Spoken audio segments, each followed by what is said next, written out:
Chapter 25. The month of courtship had wasted. Its very last hours were being numbered.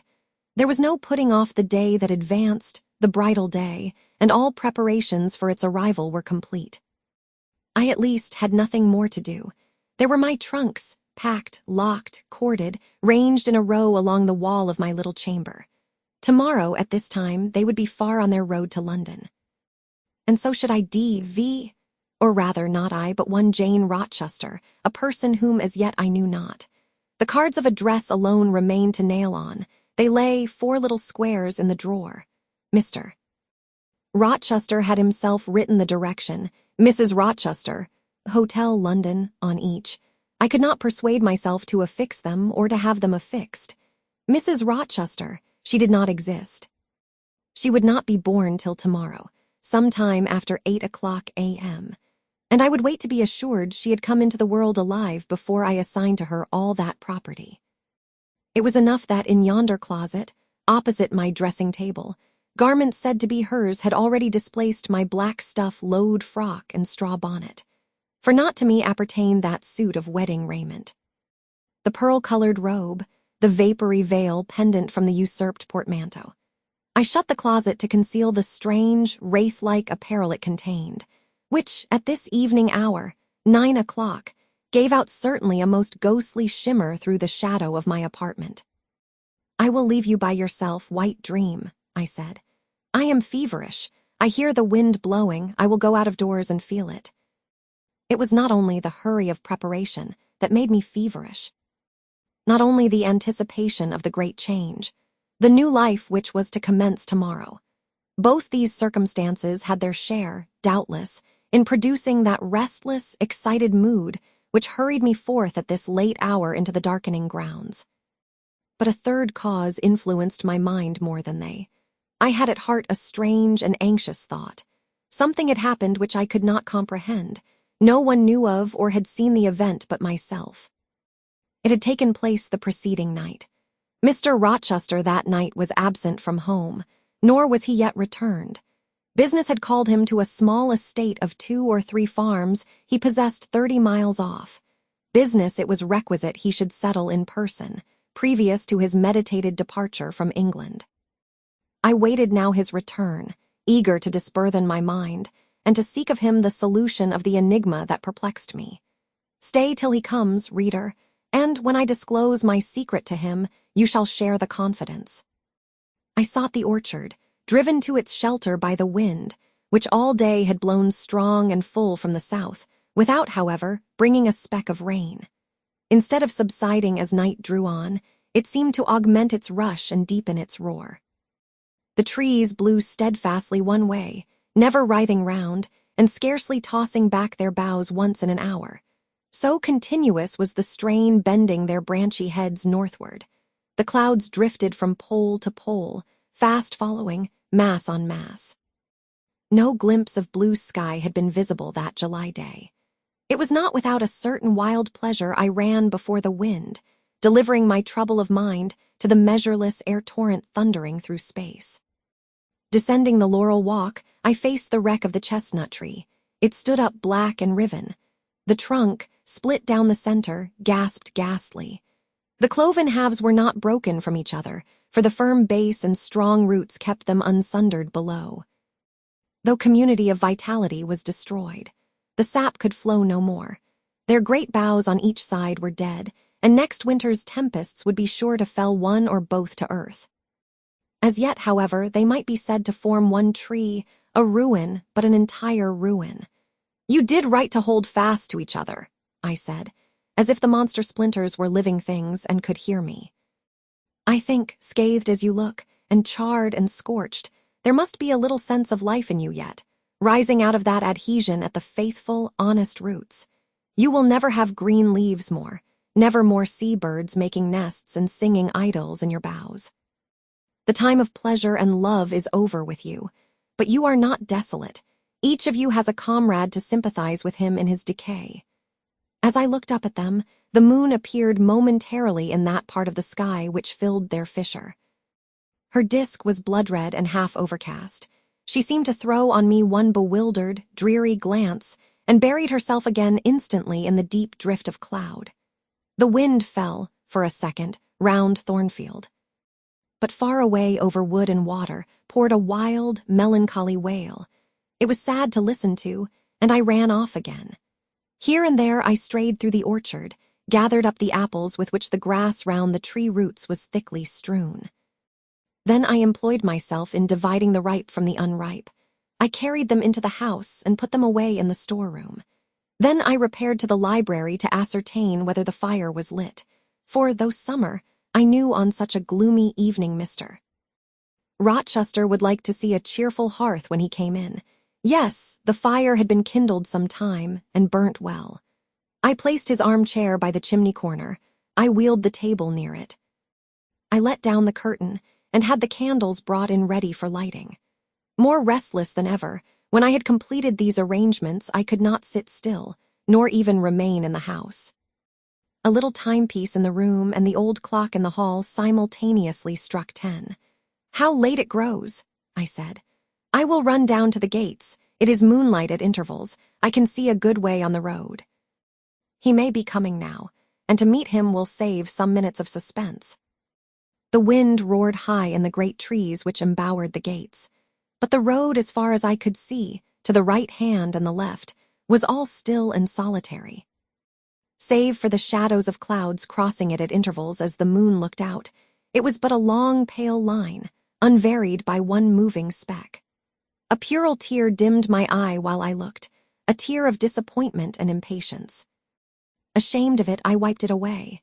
I lingered. The moon shut herself wholly within her chamber and drew close her curtain of dense cloud. The night grew dark. Rain came driving fast on the gale. "I wish he would come." "I wish he would come," I exclaimed, seized with hypochondriac foreboding. I had expected his arrival before tea. Now it was dark. What could keep him? Had an accident happened? The event of last night again recurred to me. I interpreted it as a warning of disaster. I feared my hopes were too bright to be realized, and I had enjoyed so much bliss lately that I imagined my fortune had passed its meridian and must now decline. Well, I cannot return to the house, I thought. I cannot sit by the fireside while he is abroad in inclement weather. Better tire my limbs than strain my heart. I will go forward and meet him. I set out. I walked fast, but not far. Ere I had measured 1/4 of a mile, I heard the tramp of hoofs. A horseman came on, full gallop. A dog ran by his side. Away with evil presentiment. It was he. Here he was, mounted on Messer, followed by Pilot. He saw me. For the moon had opened a blue field in the sky and rode in it watery bright. He took his hat off and waved it round his head. I now ran to meet him. "There!" he exclaimed, as he stretched out his hand and bent from the saddle. "You can't do without me, that is evident. Step on my boot toe, give me both hands, mount." I obeyed. Joy made me agile. I sprang up before him. A hearty kissing I got for a welcome, and some boastful triumph, which I swallowed as well as I could. He checked himself in his exultation to demand, "But is there anything the matter, Janet, that you come to meet me at such an hour? Is there anything wrong?" "No, but I thought you would never come. I could not bear to wait in the house for you, especially with this rain and wind." "Rain and wind, indeed. Yes, you are dripping like a mermaid. Pull my cloak round you. But I think you are feverish, Jane. Both your cheek and hand are burning hot. I ask again, is there anything the matter?" "Nothing now. I am neither afraid nor unhappy." "Then you have been both." "Rather, but I'll tell you all about it by and by, sir. And I dare say you will only laugh at me for my pains." "I'll laugh at you heartily when tomorrow is past. Till then I dare not. My prize is not certain. This is you, who have been as slippery as an eel this last month and as thorny as a briar rose." I could not lay a finger anywhere, but I was pricked, and now I seemed to have gathered up a stray lamb in my arms. "You wandered out of the fold to seek your shepherd, did you, Jane?" "I wanted you, but don't boast. Here we are at Thornfield. Now let me get down." He landed me on the pavement. As John took his horse, and he followed me into the hall, he told me to make haste and put something dry on, and then return to him in the library. and he stopped me as I made for the staircase to extort a promise that I would not be long. Nor was I long. In 5 minutes I rejoined him. I found him at supper. "Take a seat and bear me company, Jane." "Please God, it is the last meal but one you will eat at Thornfield Hall for a long time." I sat down near him, but told him I could not eat. "Is it because you have the prospect of a journey before you, Jane? Is it the thoughts of going to London that takes away your appetite?" "I cannot see my prospects clearly tonight, sir, and I hardly know what thoughts I have in my head. Everything in life seems unreal." "Except me. I am substantial enough. Touch me." "You, sir, are the most phantom-like of all. You are a mere dream." He held out his hand, laughing. "Is that a dream?" said he, placing it close to my eyes. He had a rounded, muscular, and vigorous hand, as well as a long, strong arm. "Yes, though I touch it, it is a dream," said I, as I put it down from before my face. "Sir, have you finished supper?" "Yes, Jane." I rang the bell and ordered away the tray. When we were again alone, I stirred the fire and then took a low seat at my master's knee. "It is near midnight," I said. "Yes. But remember, Jane, you promised to wake with me the night before my wedding." "I did, and I will keep my promise for an hour or two at least. I have no wish to go to bed." "Are all your arrangements complete?" "All, sir." "And on my part likewise," he returned. "I have settled everything. And we shall leave Thornfield tomorrow, within half an hour after our return from church." "Very well, sir." With what an extraordinary smile you uttered that word. "Very well, Jane. What a bright spot of color you have on each cheek. And how strangely your eyes glitter. Are you well?" "I believe I am." "Believe? What is the matter? Tell me what you feel." "I could not, sir. No words could tell you what I feel. I wish this present hour would never end. Who knows with what fate the next may come charged? This is hypochondria, Jane. You have been overexcited or overfatigued. Do you, sir, feel calm and happy?" "Calm, no. But happy to the heart's core." I looked up at him to read the signs of bliss in his face. It was ardent and flushed.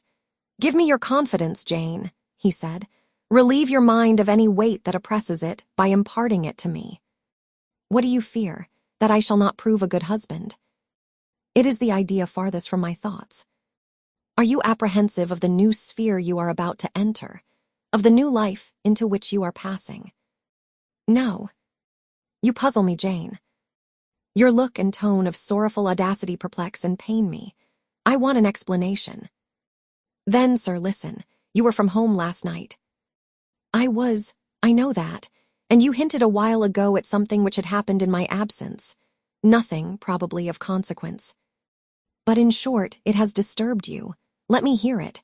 Mrs. Fairfax has said something, perhaps, or you have overheard the servants talk. Your sensitive self-respect has been wounded." "No, sir." It struck 12. I waited till the timepiece had concluded its silver chime, and the clock its hoarse, vibrating stroke, and then I proceeded. "All day yesterday I was very busy, and very happy in my ceaseless bustle. For I am not, as you seem to think, troubled by any haunting fears about the new sphere, etc. I think it a glorious thing to have the hope of living with you, because I love you. No, sir, don't caress me now. Let me talk undisturbed. Yesterday I trusted well in Providence, and believed that events were working together for your good and mine. It was a fine day, if you recollect. The calmness of the air and sky forbade apprehensions respecting your safety or comfort on your journey. I walked a little while on the pavement after tea, thinking of you. And I beheld you in imagination so near me, I scarcely missed your actual presence. I thought of the life that lay before me, your life, sir, an existence more expansive and stirring than my own. As much more so as the depths of the sea to which the brook runs are than the shallows of its own straight channel. I wondered why moralists call this world a dreary wilderness. For me it blossomed like a rose. Just at sunset, the air turned cold and the sky cloudy. I went in. Sophie called me upstairs to look at my wedding dress, which they had just brought, and under it in the box I found your present. the veil which, in your princely extravagance, you sent for from London. Resolved, I suppose, since I would not have jewels, to cheat me into accepting something as costly. I smiled as I unfolded it, and devised how I would tease you about your aristocratic tastes, and your efforts to mask your plebeian bride in the attributes of a peeress. I thought how I would carry down to you the square of unembroidered blonde I had myself prepared as a covering for my low-born head, and ask if that was not good enough for a woman who could bring her husband neither fortune, beauty, nor connections. I saw plainly how you would look, and heard your impetuous Republican answers, and your haughty disavowal of any necessity on your part to augment your wealth, or elevate your standing, by marrying either a purse or a coronet. How well you read me, you witch, interposed Mr. Rochester. But what did you find in the veil besides its embroidery? Did you find poison, or a dagger, that you look so mournful now? No, no, sir. Besides the delicacy and richness of the fabric, I found nothing save Fairfax Rochester's pride. And that did not scare me, because I am used to the sight of the demon. But, sir, as it grew dark, the wind rose. It blew yesterday evening, not as it blows now wild and high, but with a sullen, moaning sound far more eerie. I wished you were at home. I came into this room, and the sight of the empty chair and fireless hearth chilled me. For some time after I went to bed, I could not sleep. A sense of anxious excitement distressed me. The gale still rising seemed to my ear to muffle a mournful undersound. Whether in the house or abroad I could not at first tell, but it recurred, doubtful yet doleful at every lull. At last I made out it must be some dog howling at a distance. I was glad when it ceased. On sleeping, I continued in dreams the idea of a dark and gusty night. I continued also the wish to be with you, and experienced a strange, regretful consciousness of some barrier dividing us. During all my first sleep, I was following the windings of an unknown road. Total obscurity environed me. Rain pelted me. I was burdened with the charge of a little child. A very small creature, too young and feeble to walk, and which shivered in my cold arms and wailed piteously in my ear. I thought, sir, that you were on the road a long way before me. And I strained every nerve to overtake you, and made effort on effort to utter your name and entreat you to stop. But my movements were fettered, and my voice still died away inarticulate. While you, I felt, withdrew farther and farther every moment. And these dreams weigh on your spirits now, Jane, when I am close to you. Little nervous subject, forget visionary woe, and think only of real happiness. You say you love me, Janet. Yes, I will not forget that, and you cannot deny it.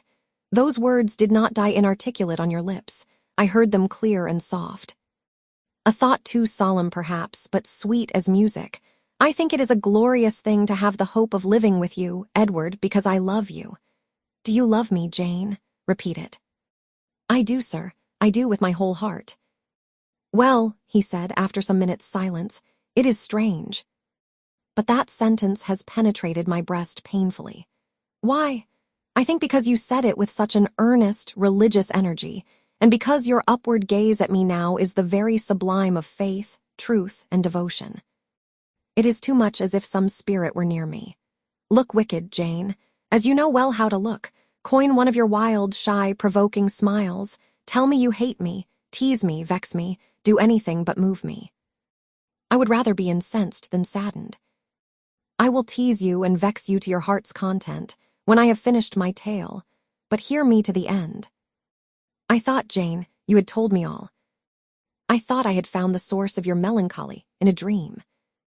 I shook my head. What, is there more? But I will not believe it to be anything important. I warn you of incredulity beforehand. Go on. The disquietude of his air, the somewhat apprehensive impatience of his manner, surprised me, but I proceeded. I dreamt another dream, sir. That Thornfield Hall was a dreary ruin, the retreat of bats and owls. I thought that of all the stately front nothing remained but a shell-like wall, very high and very fragile-looking. I wandered, on a moonlight night, through the grass-grown enclosure within. Here I stumbled over a marble hearth, and there over a fallen fragment of cornice. Wrapped up in a shawl, I still carried the unknown little child. I might not lay it down anywhere, however tired were my arms, however much its weight impeded my progress, I must retain it. I heard the gallop of a horse at a distance on the road. I was sure it was you, and you were departing for many years and for a distant country. I climbed the thin wall with frantic, perilous haste, eager to catch one glimpse of you from the top. The stones rolled from under my feet. The ivy branches I grasped gave way. The child clung round my neck in terror and almost strangled me. At last, I gained the summit. I saw you like a speck on a white track, lessening every moment. The blast blew so strong I could not stand. I sat down on the narrow ledge. I hushed the scared infant in my lap. You turned an angle of the road. I bent forward to take a last look. The wall crumbled. I was shaken. The child rolled from my knee. I lost my balance, fell, and woke. Now, Jane, that is all. All the preface, sir. The tale is yet to come. On waking, a gleam dazzled my eyes. I thought, oh, it is daylight. But I was mistaken. It was only candlelight. Sophie, I supposed, had come in. There was a light in the dressing table and the door of the closet where, before going to bed, I had hung my wedding dress and veil, stood open. I heard a rustling there. I asked, Sophie, what are you doing? No one answered, but a form emerged from the closet. It took the light, held it aloft, and surveyed the garments pendant from the portmanteau. Sophie, Sophie, I again cried.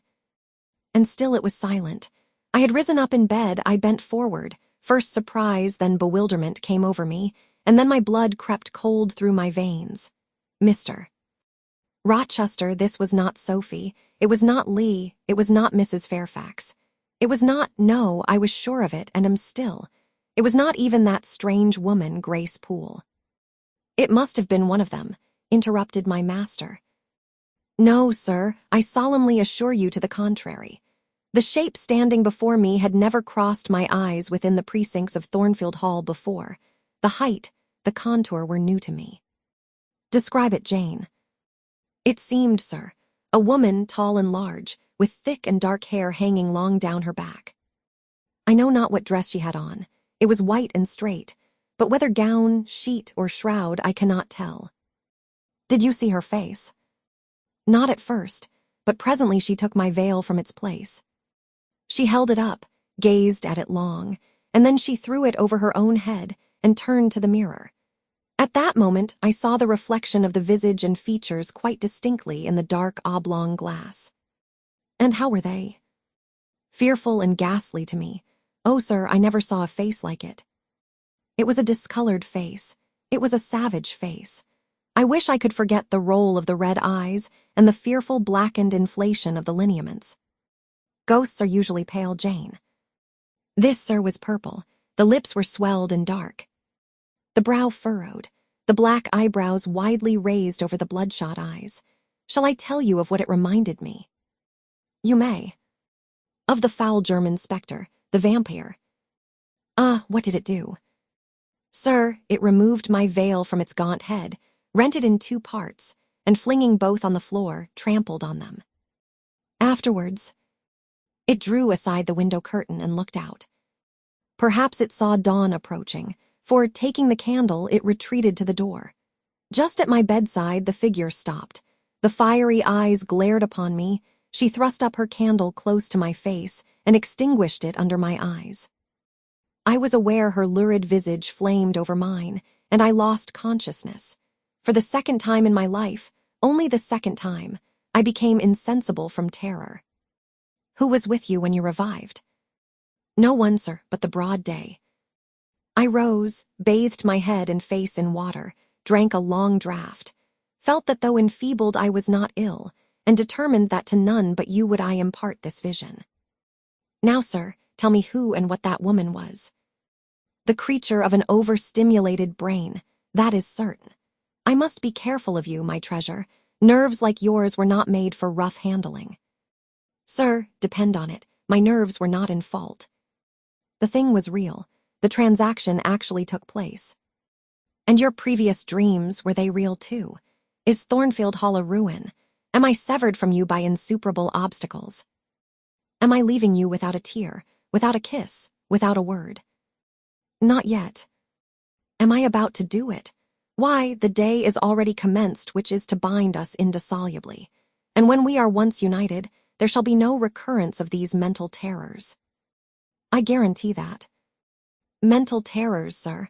I wish I could believe them to be only such. I wish it more now than ever. Since even you cannot explain to me the mystery of that awful visitant. And since I cannot do it, Jane, it must have been unreal.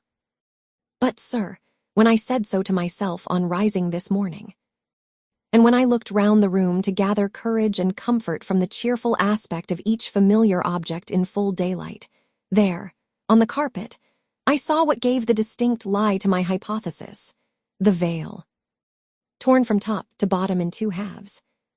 I felt Mr. Rochester start and shudder. He hastily flung his arms round me. "Thank God," he exclaimed, "that if anything malignant did come near you last night, it was only the veil that was harmed.